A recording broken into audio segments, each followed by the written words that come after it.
Our top story, some residents of Chatham County concerned about emergency dispatch and response times. WSAV's Sarah Smith spoke to business owners in Thunderbolt about a close call that could have resulted in death.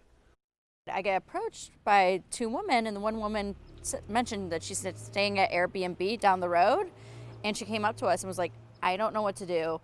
There's a man on the side of the road that severely needs help. That man was found at the end of Ferber Street in Thunderbolt in late September and appeared to have overdosed. Finches co-owners Jamie Pletta and Rebecca Gawley immediately started helping the woman. She had been calling 911 and nobody was answering. I jumped in my car and called 911 and immediately drove to figure out where this man was.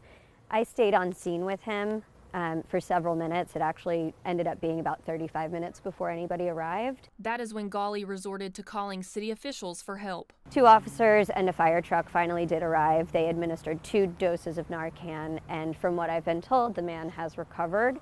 But it was a really lengthy experience. That was not the first time she had recently called 911. I called a month prior because I was taking my newborn baby to her first pediatrician's appointment, and somebody had thrown a large container of liquid onto my windshield while I was driving, and I almost drove off the road.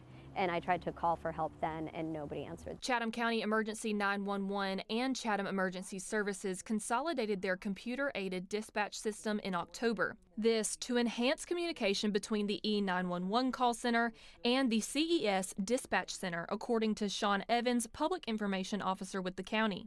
But the county has not yet been more specific about why some are having these recent troubling experiences. We've all been programmed to call 911. The expectation is that you treat that very carefully and with respect, and that you only call it in the matter of a true emergency. And that's what we were doing here, and nothing mattered. There was nobody on the other end.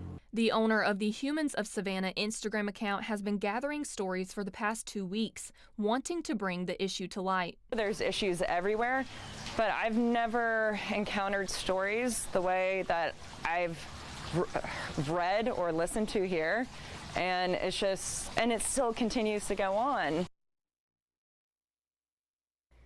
Now, both business owners say that they are making CPR and the Heimlich maneuver a part of their training at their restaurant moving forward, so they can be prepared if emergency 911 does not pick up. Now, we did reach out to Chatham County's public information officer about this incident and these complaints.